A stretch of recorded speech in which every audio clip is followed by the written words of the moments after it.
Hello and welcome back to the True Crime Comedy Podcast, Murders Podcast. I'm your host, Sidney Smith, with my co-host, Jamie Kamaya. Thank you so much for joining us. How are you? We're rusty, man. We are so rusty. We haven't done this in a couple of weeks, man. It feels like maybe longer, like 3 weeks. Oh, something. We missed a couple at least. Yeah. I missed a couple. I was ill. Yeah, we just got done looking at the numbers here, and I think our numbers suffered a little bit because we haven't done them. I think people missed us. Yeah, I think so. I mean, it makes sense. We're very missable people. Very missable. So how you doing, buddy? You feeling better? I'm feeling a lot better. For the folks out there, I want you to know that Jamie was more than willing to come into my house while he wasn't feeling well and record the podcast. I was happy to. And I said, fuck off. You're not coming to my house. You're not feeling well. I could sit outside the window. You could just pass it out. Yeah, you're looking like a kid who licks a window if you're sitting out there. Hey, folks, thank you guys for checking us out again. Murders Podcast. We are back. It is the week of Christmas. We got a lot to talk about. We got a good story to jump into, but before we do, we want to thank you guys for being here with us. And before we get started, I want to ask you guys to drop us some of those reviews and 5 stars on Apple Podcasts. We've got a couple of new ones, actually, which is weird because we haven't done a new one in a couple of weeks, and somehow we got 2 new reviews on Apple. They like our old shit.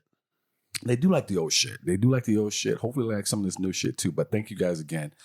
Jay, how are we feeling, bud? I'm feeling better. Took that at-home COVID test, came back negative. I don't know how trustworthy those are, but it was good enough for me. Well, you know what? You probably should not have said that while you're sitting right next to me. No. Well, that was weeks ago now, though. So whatever I had is gone. All I know is whatever happened to you, you did not eat Pop-Tarts when you came over here. So I don't know what happened to you. Whataburger. Before I got here is what happened. And I'm not proud. Like, you got to use the restroom? I don't think so. I don't know yet. Give me a few. We took our time setting up just in case you needed to go. So me and the squad took our time making sure everything was squared away. So you could go ahead and get everything squared away. All right. So we're back. We're going to do this thing. Yeah, why not? I mean, I'm here. We might as well. Well, why don't you tell the folks about that disgusting thing that you showed me on your phone? The pictures were. Oh, the bug bite. You know who would actually enjoy seeing something like this? Who's that? And she loves to text me when I mention her name. And I only mention her name when the things are true. Taryn. Taryn would like to see the picture of that bug bite that was oozing pus. It's repulsive. It's disgusting. Yeah, it was a Saturday night. We were hanging outside. I wore somebody else's sweatshirt. Sunday morning, I had like a little thing. I thought it was a pimple. I'm like, I'm sure it'll be gone by tomorrow. Monday morning, I woke up, couldn't open my arm up at the elbow. Had to go to the doctor and ended up on antibiotics. It was disgusting. It was pussy, leaky. And you don't realize how many things you bump your elbow on subtly until you actually have a very painful elbow. Well, the lesson here, boys and girls, is always wear condoms on your elbows before you start. Before you wear other people's clothes. Don't know where that elbow's been. You showed me the pictures. I was like, why? Don't show that to me. It was literally like I would squeeze it and it would drip into the sink. Oh, my God. That's once the antibiotics started kicking in. What have you been doing with your time sitting around while you were laying around with nothing to do, not feeling well? Did you catch up on anything on Netflix? What's up? Man? I think I've seen every single episode of Forensic Files, and there's hundreds. I don't know how you sit and watch that particular show as much as you do. I don't know. I watch it to entertain myself. I fall asleep to it. Everything. It's just the Death Channel. I call it. It's always on. I know, but Forensic Files is not one I've never really been able to get into fully. So I'm fascinated every time you say you watch that. 48 hours. I'm all caught up on that one. Okay, that was very good. I like 48 Hours because I always marvel at the amount of people who never ask for a lawyer. Yes, I was saying that to my girlfriend. Like, why is he talking? Why is he still talking? I don't get it. Just go and especially for the stories that take place in the hood. Now, being someone who grew up in the burbs but was hood adjacent because a lot of my family members were from the hood, the one thing that we're taught is a lot of things that apply to anything to do with the police.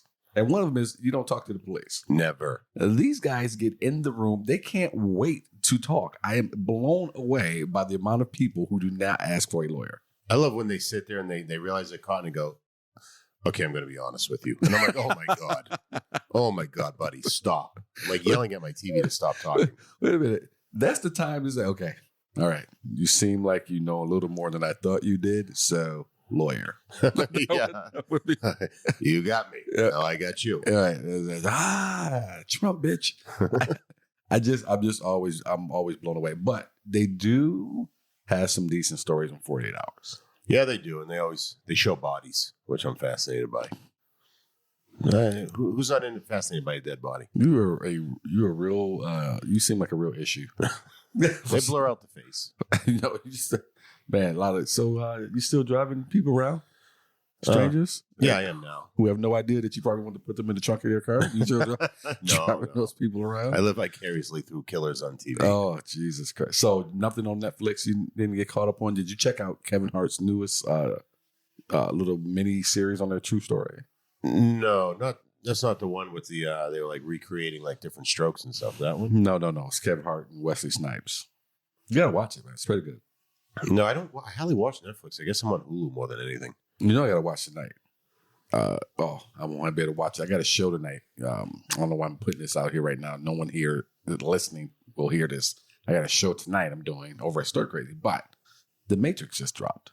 Oh, the newest Matrix. Is it only in the theaters? Is it on HBO Max? No, yep, HBO Max. We got HBO through Hulu and it sucked. We got to get the HBO Max again. I got the HBO Max, so I'll be watching that. Did you? I never watched the third one. Do I need to watch the third one to get caught up?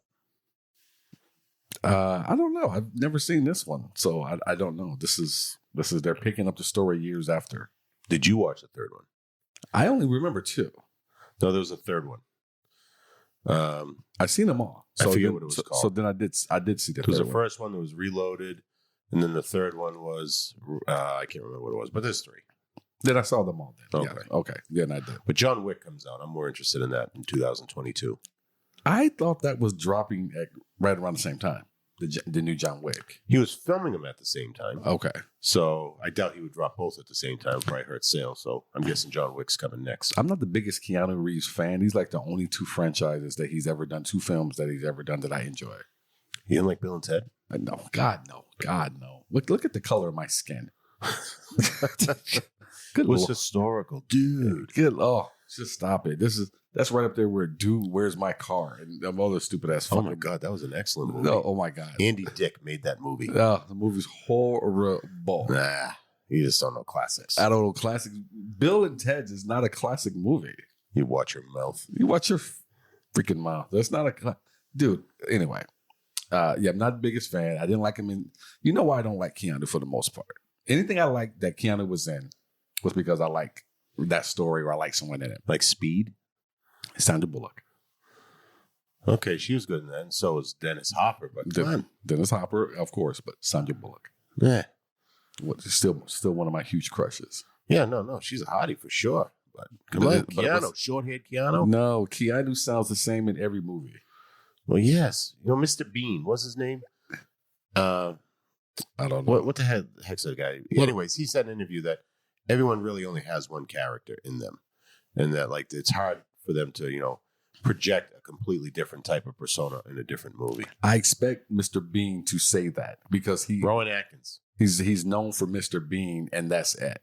And that type of acting, like that type of character. Look,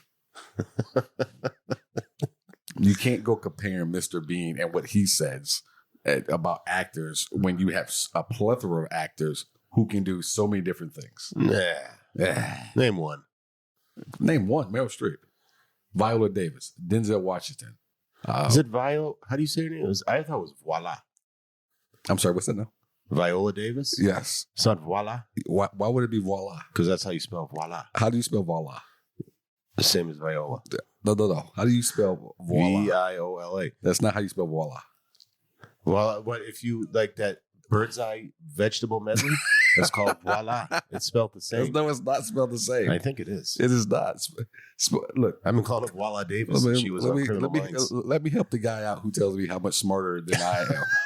that he is that I'm just saying I didn't get a D on the one. No. Neither did I. Look here, sir. How do you spell voila? You said the same way you spell Viola. Is that what you said? Voila. Viola is spelled Viola. Okay. How is voila spelled? I don't know. Voila. Are you sure? Much more sure than you are with the way your eyes are going back and forth like a fucking the eyes on a cat clock. Too bad. It's Voila Davis. She'll never be known as anything else. Miss Davis, if you just send me a text or a letter of any kind, and I will take Jamie out for trying to change her fucking name. Voila sounds great. She's a great actor. I'm a fan of her. Then know the name. What her name is? Voila. Voila. It's Viola, jackass. But she's a fine actress, and I mean, there's tons of them. You just can't go off what Mr. Bean says, and this is But she doesn't. Her persona doesn't change much. Still kind of that same, And she was like a powerful, intelligent woman. That's kind of like her character. No, she's in. No, see, this is where you're getting fucked up, because you have to go back to one of the scenes that she's really known for is with playing opposite Meryl Streep, and now it escapes me. And the movie with she and Philip Seymour Hoffman, where Philip Seymour Hoffman plays that priest, and Meryl Streep is trying to say he's molesting boys at the school. I can't remember it. I can't remember the name of the damn title. But anyway, voila. Viola Davis.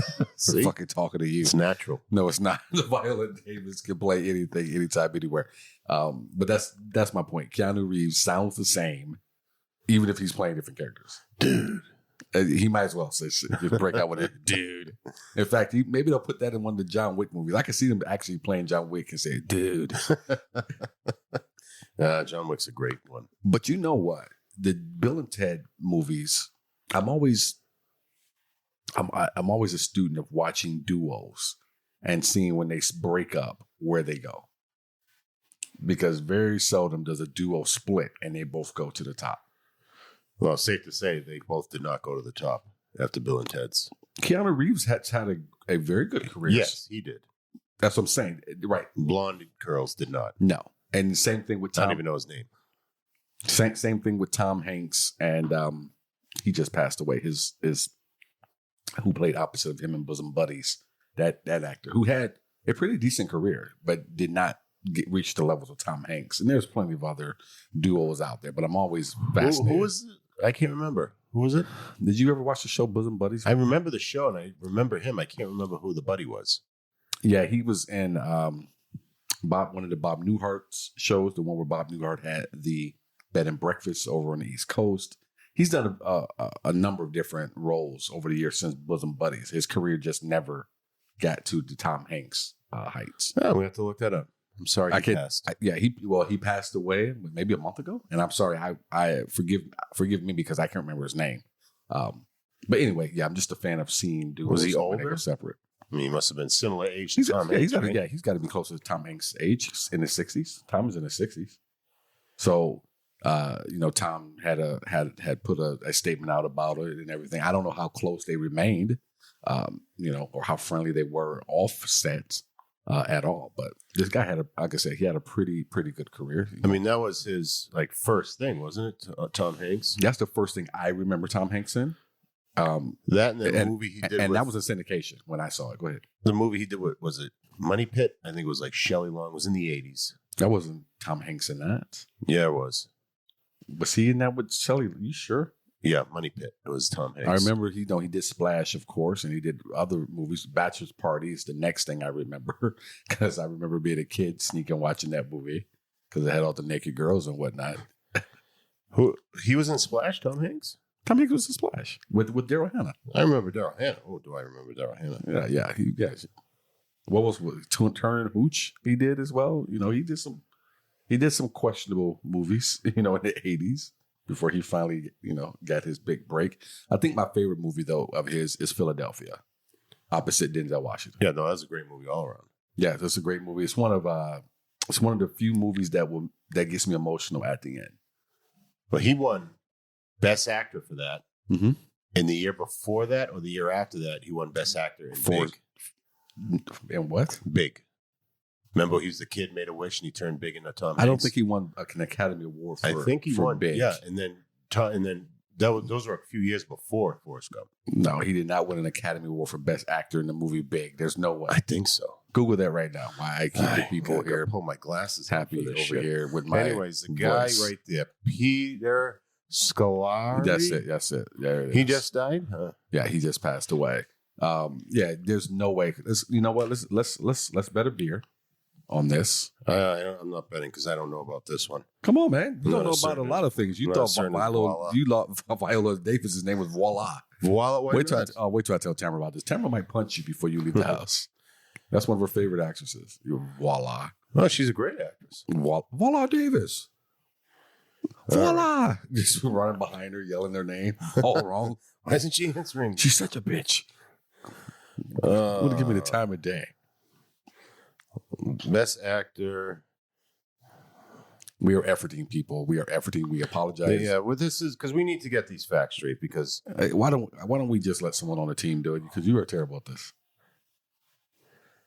Oscars won by Tom Hanks. Oh my God, Jesus! Give me someone else look this up. No, this is great. This is horrible podcasting over here. This is not. I mean, this is what the people want. When they don't want to be left hanging. When they do that behind the podcast, this will be the exact episode I talk about. Exactly what I talk about. So he won 2 in a row. Forrest Gump and Philadelphia. Yep, just like I said. Oh, not what you said. How on earth did you think Tom Hanks won an Academy Award for I could have sworn he won it for Big. Why? I don't know, because why? It was an excellent movie. Even after you say it never felt wrong. You ever, folks out there, you listen. Did Tom Hanks win an Academy Award for Big? Did you? Folks, we've all just said shit, and you say it, and as soon as it comes out your mouth, you know what? That ain't right. You're missing something there. That did not. Big. I would love to know what movies he went up against.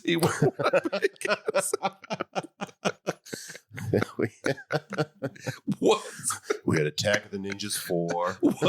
What actors did Tom Hanks battle against in the year he won for Big? 1988. Oh my God! It was a slow year. Oh my God! Who? Oh, I would love to know that.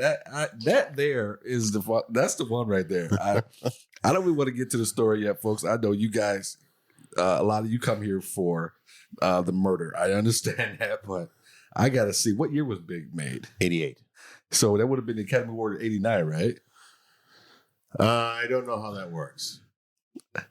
We'll say 89. What actor won Best Actor in 1989?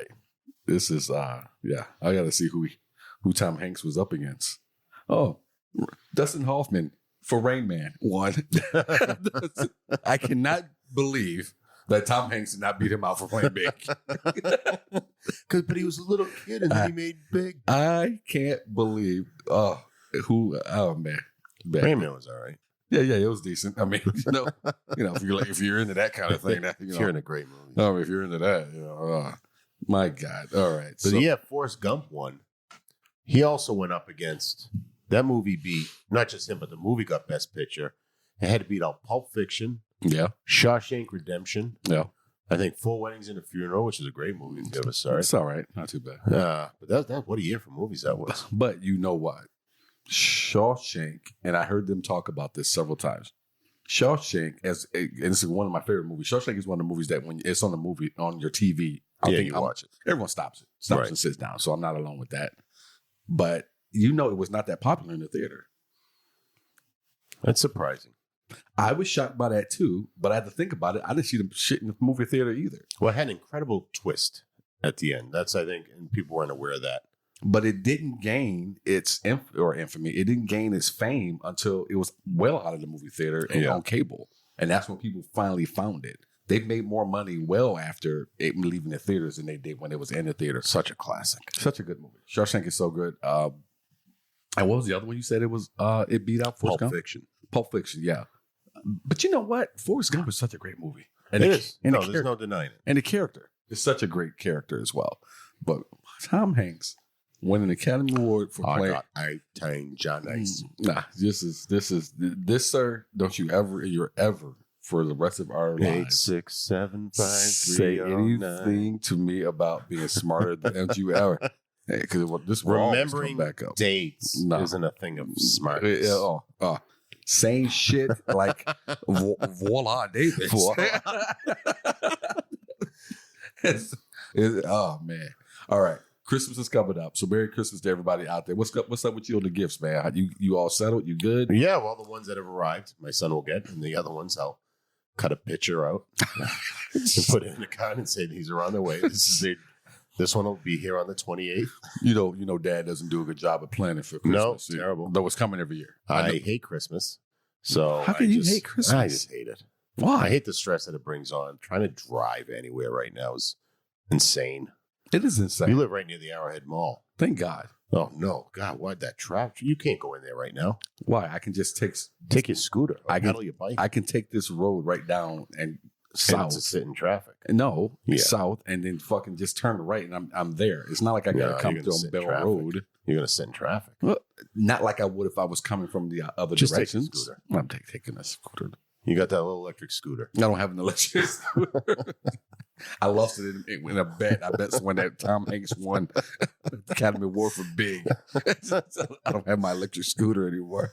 All right, so So you got the gifts out of the way, or some of them anyway. You got the gifts out of the way for the girlfriend, of course. Yeah. Okay, you know what? Pretty much got all mine done. I'm pretty much done. Everything done. Everything's under the tree and just waiting. Now I have to just sit and wait. Yeah, but you're always like uber prepared and early and shit. It's kind of annoying. The look on your face when you say, "Yeah, you're all kind of uber prepared." Like, son of a bitch. But I enjoy Christmas. I don't know why you don't. We'll have to dig deep into that. I just hate the stress of it that it causes people. Doesn't cause me any stress, so you can feel good about that. My girlfriend got 9 grandkids now. Well, that's a stressful situation. Yeah, tell me about it. They do have parents though. Yeah, but still, grandma helps, and I help grandma. Okay. Well, I'm gonna tell you an easy way to ease your load. All right. My grandmother. Fuck them kids. I'm kidding. I didn't say that, Amelia. So, me neither. Yeah. Oh, yeah. That's what you said. My grandmother used to just buy us socks and underwear, man. Just buy some socks and underwear, bro. Oh, God, no. Nana wouldn't have that. Oh. She would not have that. It's. Oh no, they do all right. We'll just say that they do all right. So those kids. Yeah, it sounds like it. Sounds like they're doing well, all right, between Nana and their parents. So yeah, no, and Papa over here. None of these kids want for nothing. What they call you? What do the kids call you? They call me Jamie. They don't call you Jamie. I tried to go with step granddad, and they wouldn't. Step granddad. They told me no. Although one of the son-in-laws, soon to be son-in-law, does call me dad. And he's only 10 years old. 10 years younger than me. He's 10 years younger than me. He calls me dad. Calls you dad. Yeah. As a joke, is he being sincere? No. He's definitely not sincere. Okay. I don't think there's a sincere bone in his body. Well, I got to ask you, though. Back to the grandkids. What do they call you? No, just Jamie. Oh, do they call you Jamie? Yeah. And you try to get them to call you step granddad? Step granddad. Why? I don't know. I guess I was having a moment. I don't even know. What is the grandfather called in the Hispanic community? I forget. Poppy or something? No. I just heard recently because Devin Booker, who's I think he's Puerto Rican and Mexican mixed. I think his grandfather passed away, and there was a thing, and I kept seeing that name over and over again. Devin Booker's what? What is it? I believe he's Mexican and Puerto Rican mix. I thought Devin Booker was black.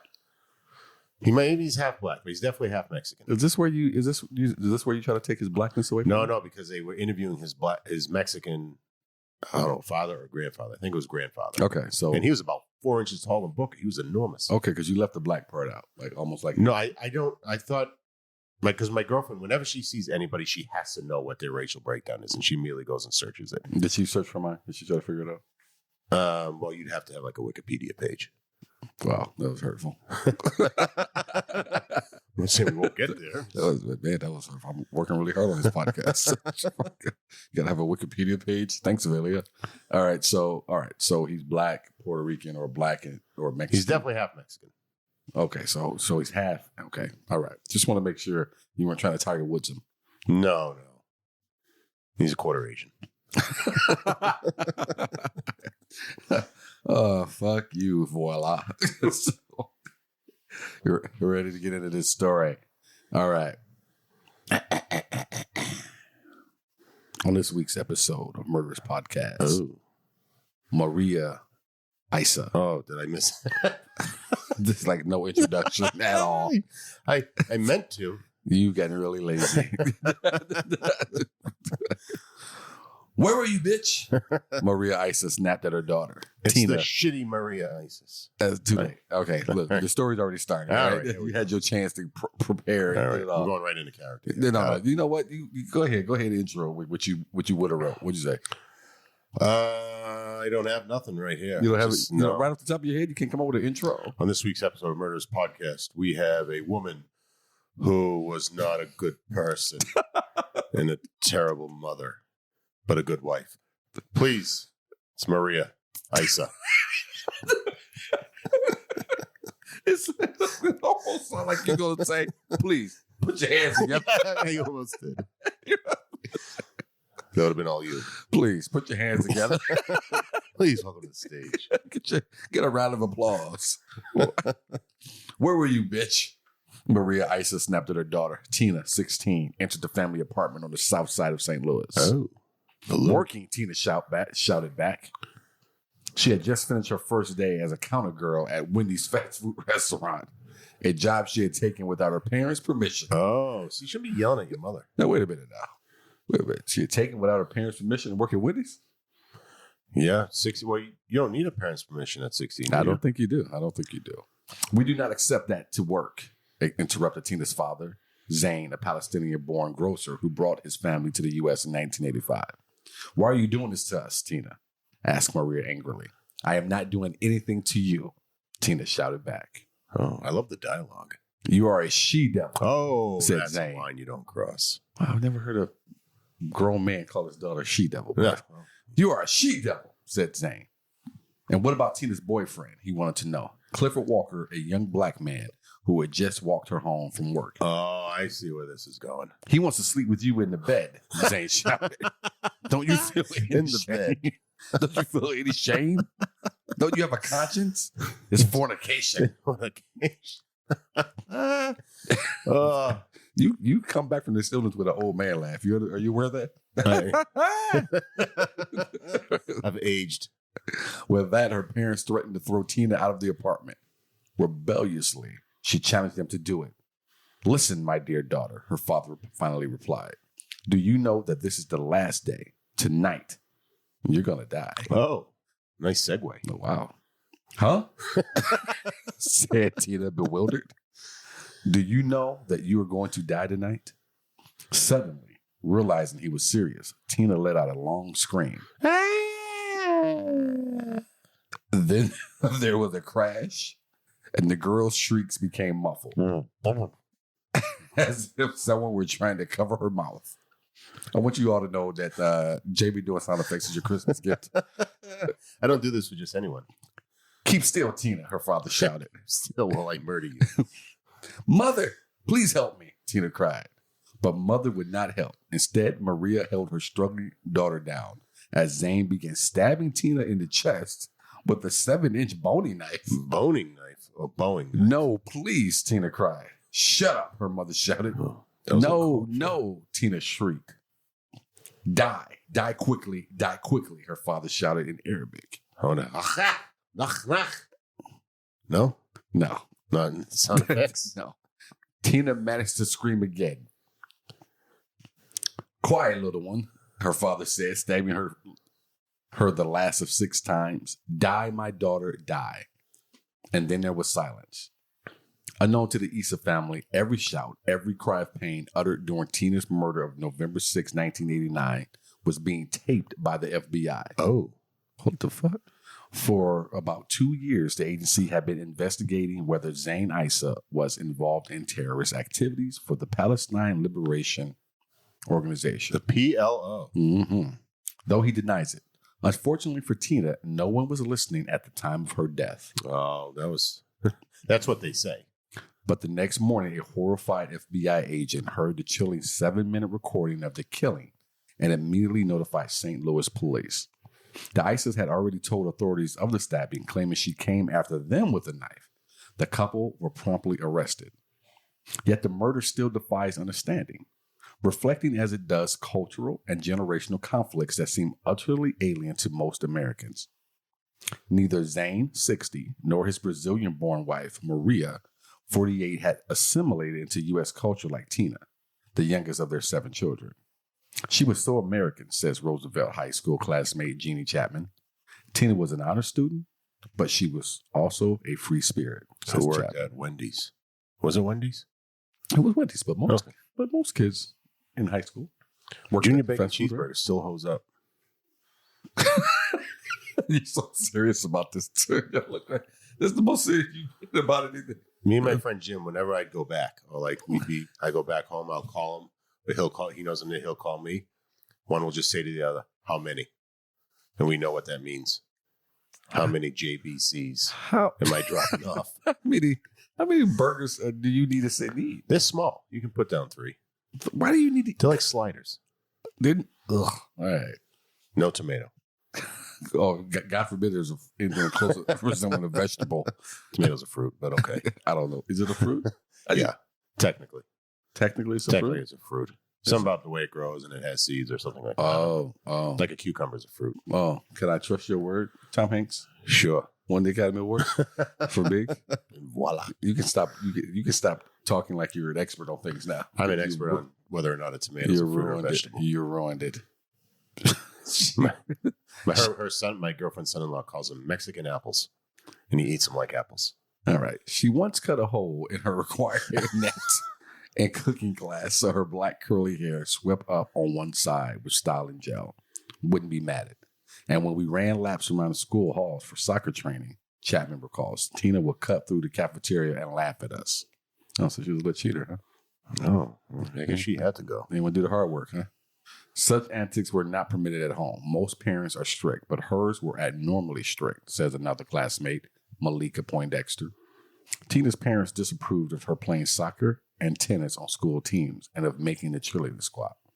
She was forbidden to go on school trips, to go to concerts, to visit friends on weekends, and to date.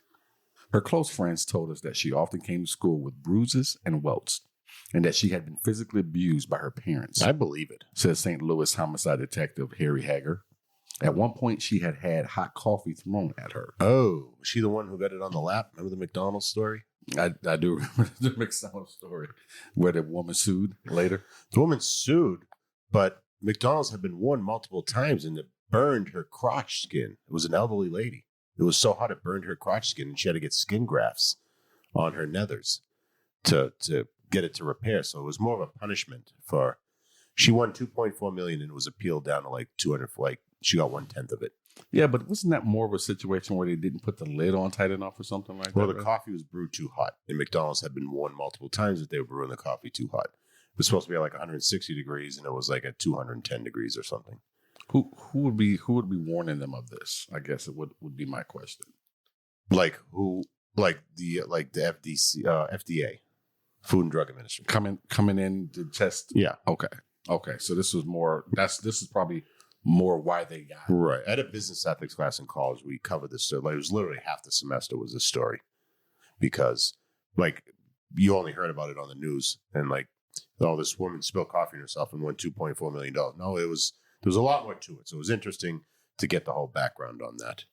How long is your password? Yeah, I didn't know that was any part of the story at all. So yeah, you enlightened me on that one there. Yeah, like burning her, went through her pants and stuck in, because the pants held on, like the cloth held onto it. It burned her vagina so bad she had to get skin grafts.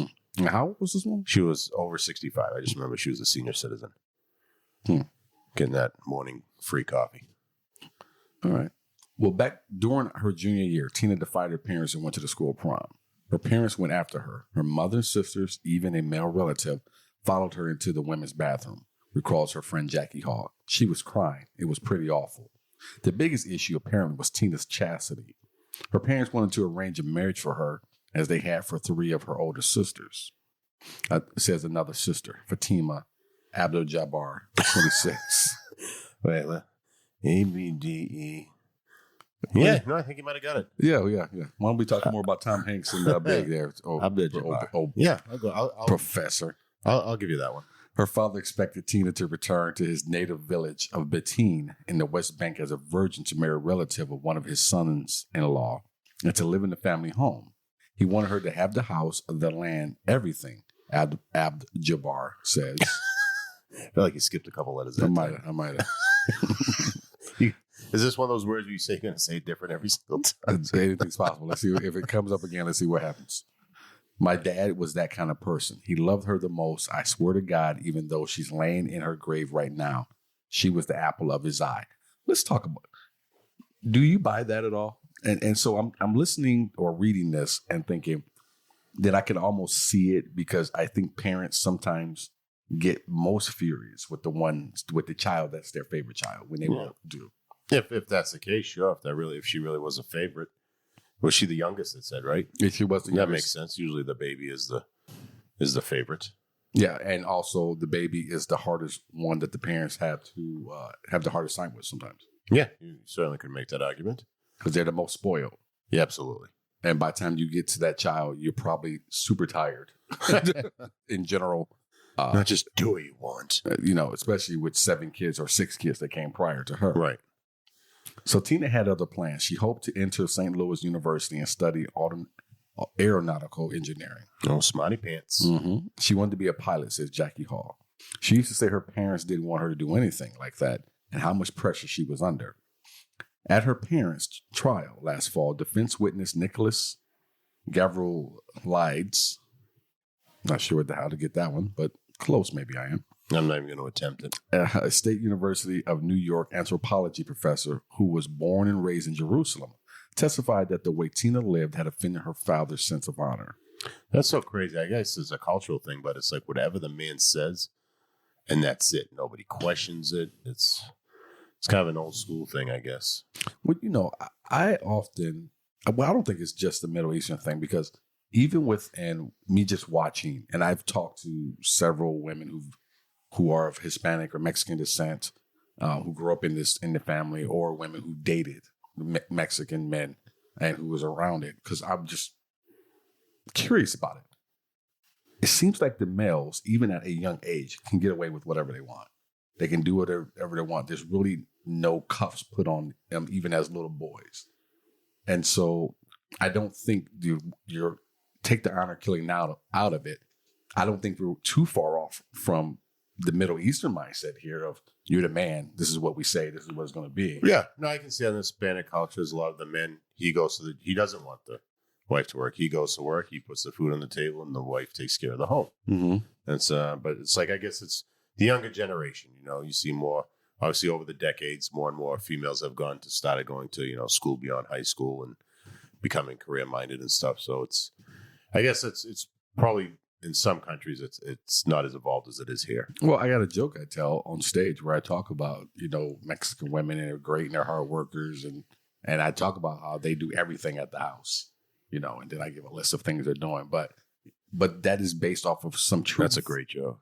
Thank you. But that is based off some truth of things that I've seen over the years being in those households where the women are doing the majority of everything around the house, and the husband, for whatever reason, whatever the agreement is that they've come to, isn't doing anything. Doesn't have to raise his hand to cook anything, to clean anything, to not even change the channel if he doesn't want to. Yeah, maybe. I guess I haven't seen it to that extreme. Mm-hmm. But I do see the man works, the woman doesn't type of thing. I've seen plenty of that. Right. But when I say doesn't work, I mean doesn't have a tax-paying job. Works at home. Yeah, I know what you're saying. You're just trying to cover your ass for ladies out there. Just got to make sure. So everyone growing up in the Middle East knows being killed is a possible consequence of dishonoring the family, he said. However, Victor Levine, professor of Jewish and Near Eastern Studies at Washington University in St. Louis, disagrees. This is certainly abhorrent, I don't think that's spelled right, behavior, he says. Palestinians and the Arab refugees in the United States would regard it with horror. Apparently, Zane was being goaded by his older daughters to do something about Tina. Jealous. It was jealous. The FBI overheard Zane talking to one of them, Soraya, 24, who suggested locking Tina in the basement and proposed hiring a black guy who's always in trouble to kill Tina. But Zane rejected that, saying he couldn't have a stranger do my job. The FBI said it took no action after hearing this because Zane often made empty threats. So you already heard this, and you did nothing. So can we go back to what you're laughing at? What's so funny here? I want to hear just this. Like the way they say it, like they just, I guess it just seems so out of touch. What year was this? Was what, the 80s or something? A black guy who's always in trouble to kill her. Like, yeah, like they're just on the street. We'll make a phone call. I'm sure there's an 800 number for that. But don't forget that in the 80s, and I'm not saying this didn't happen before the 80s, but don't forget in the 80s, we had quite a few high profile crimes, murders, where it was said that some black guy did it. Oh, yeah. And the cops were looking, Susan Rice comes to my mind right away. But there's others. So this isn't too far out of bounds for this. The Boston when Charles Stewart killed his wife, shot her in the car, and then said it was a black guy. And then the Boston police tore apart the city of Boston, grabbing every black guy they found on the street. Absolutely. And so when you have these things, then you also, and I'm not trying to get down this road, but I got to say it, you see other things that have happened as well in New York City, going back to the East Coast with the stop and frisk, where hey, we're going to stop any black guy or any guy of color. Yeah. And we're without any justification at all, get your ass against the wall. We're going to pat you down. Yeah. No, we're not singling out anyone. Yeah, you kind of are. So this isn't too far removed with this Soraya saying, first of all, kill your sister. Yeah. He's telling the father to kill her sister. So this is obviously, I'm going to disagree with, and I don't want to go back and try to find his name, folks, but I'm going to disagree with the latter of the two men here's opinions that this had nothing to do with their culture. Because if the daughter, her older sister, is recommending it, she has to be recommending it because this is their culture. This is what they grew up. This is what they're brought up in. Yeah. I think she was jealous about something, saw her like living her own life where the other girl was playing. Definitely. And then using the culture, so to speak, as leverage to kind of get in her dad's head. Right. But just going back to a black guy who's always in trouble, go get one. Oh, that's how they talked. I mean, that's a translation of what was said, right? Mm-hmm. All right. So in October, Zane and Maria Issa, having discharged successfully what they seem to have regarded as their obligations as parents, were convicted of first-degree murder. Last month, just before Christmas, they were sentenced to death by lethal what's that now? Well, it wasn't last month. I remember when the story was written. It was last month. Why don't you delete that? They were sentenced to death by lethal injection. They showed no remorse. My daughter was very disrespectful and very rebellious, Maria told Judge Charles Shaw. We should not have to pay with our lives for something she did. That is the most ridiculous thing I've ever heard. On December 20th, 1991, both Zane and Maria Issa were convicted of first-degree murder and sentenced to death. On April 1st, 1993, Zane was indicted by the FBI in connection with his terrorist activities within Abu Nidal organization. But the charges were dropped as he was already on death row for his daughter's murder. He later died of diabetes complications on February 17, 1997. Maria's death sentence was commuted to life imprisonment without parole. On April 30th, 2014, Maria Issa died at the Women's Eastern Reception, Diagnostic, and Correctional Center in Vandalia, Missouri. She was 70 years old. 70, huh? 2014. So she was old. She lived longer than the dad did because he was 12 years older. And she lived 15 years longer. That's a pretty good one there that you found. It was interesting. I found it really interesting. The whole FBI tied into it. Like, oh shit. Yeah, I wish we had more time to delve into these because I really would have liked to see what kind of came out of the FBI side of this thing. Because how do you you're tapping this family and there's not someone listening to it? Listening to it live. It must have been slow. Maybe things slowed down and they always just went back and they figured they had it. They probably didn't assume a murder was going to happen on the spot. No, but you're tapping someone that you believe to be a terrorist. Would you not want that information in real time? I mean, if you're listening to it the next morning, that's pretty close to real time. That is not close enough to real time if you're tapping into a terrorist. Right, but it's I'm sure it's a cost thing, right? To have someone listening 24/7. Then you might as well not listen. No, I wouldn't say that. I mean, what are you doing here? They figured out this murder because they listened. How important is this and not important is this? But anyway, I would love to see what the backstory is and how that all played out. But it turned out he was a terrorist, but they didn't waste their time with it because he was already in death row. Right. I don't know how big his ankles got with the diabetes. I'm sorry, with the what now? Diabetes. Why are you saying diabetes? Well, the Wilford Brimley commercials. You didn't sound like Wilford Brimley. Barbados. Oh, man. My favorite But thing- our listeners knew who I meant. No, they had no idea. They thought you were having diabetes. My Some answers are just fine, episode. thank you. My favorite thing with Wilford Brimley is when he plays on Seinfeld. Oh, I never saw that episode. When he's the male. What's the damn the guy? Newman?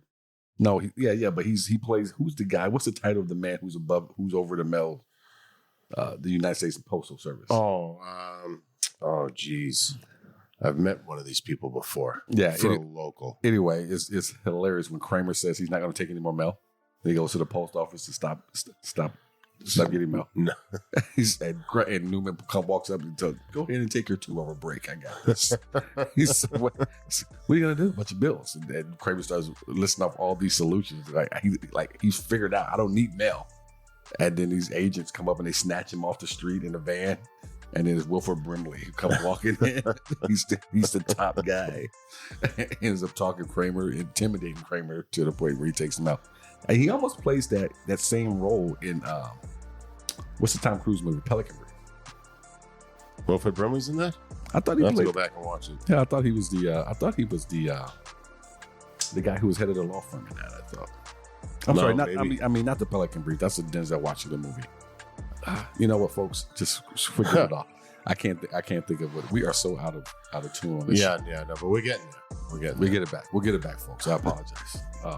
But yes, Tom Cruise movie. He plays a lawyer, and then he wants out of the firm. The firm. That's the name. The of the Firm. movie. The firm. That's the name Uh-huh. of the movie. Yeah, you figured it out. Yeah, I did. I'm still over here trying to figure out what the title of that USPS person is. You still trying to figure out Tom Hanks where he won that third Master of Academy Letters. It's Award? Master of Letters.